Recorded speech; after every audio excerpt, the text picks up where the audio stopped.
So concerning the dismissal of the Catechumens, there is since this practice was once used in the ancient church, now no longer is and hasn't been for quite a while. You can't say that it's intrinsically evil or contrary to the church's ethos.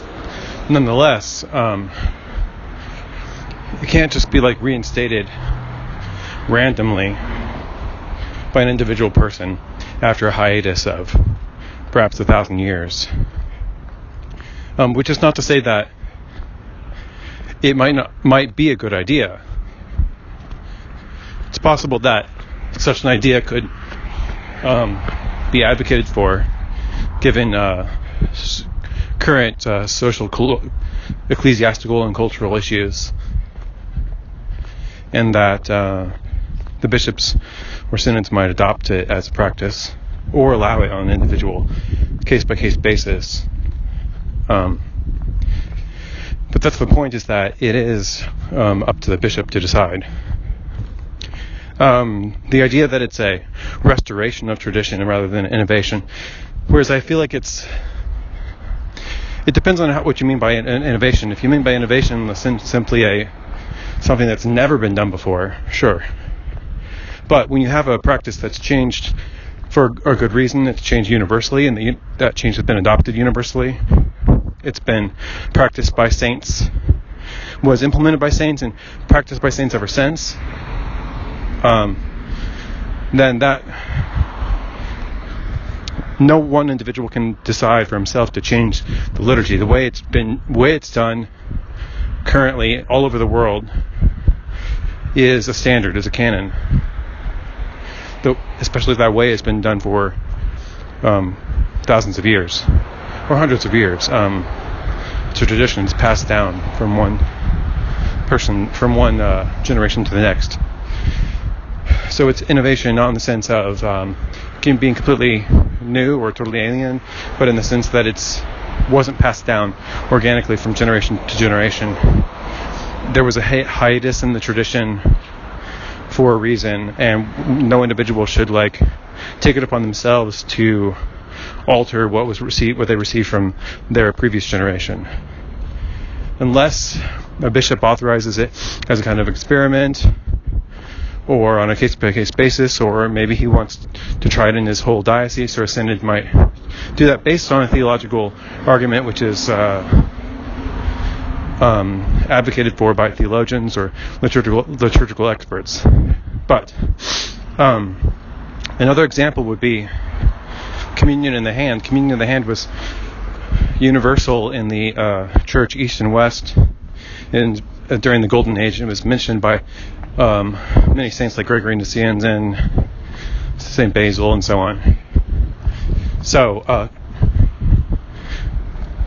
this tradition was reinstated by the Catholic Church by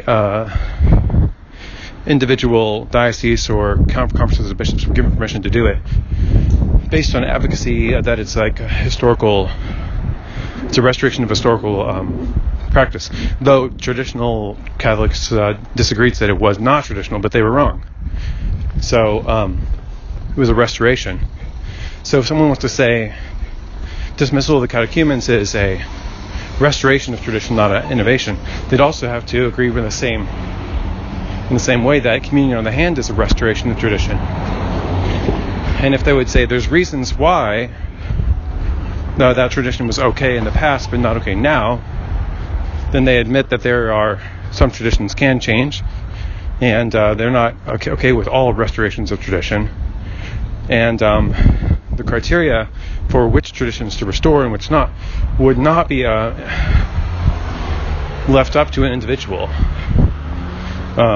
parishes or individual priests to decide that. In fact, even an individual bishop should be very circumspect in whether he thinks it's a good idea or not to restore such a tradition after a hiatus of so long, and a traditioning down of the newer practice. Other examples would be performing the liturgy in Aramaic, or Greek or whatever. Certainly, it wouldn't be heretical or contrary to tradition to do so, but it would be imprudent and a violation of the obedience to the bishop and to the tradition that's handed down. So if our criteria is obedience to the bishop as custodian of tradition and fidelity to the tradition handed down to us from the previous generation as a living tradition, then we wouldn't want to be doing these restorations randomly or not randomly, but what's the word? Not random, arbitrarily, nor without a consultation with the authorities in the church, and without a thorough catechesis that would help explain it. Because whenever there's an innovation, causes, even if it's a restoration, causes some amount of destability and doubt, some level of scandal, of course. And so, in order to allay people's fears or discomforts, or to catechize the church would be why these changes are being made.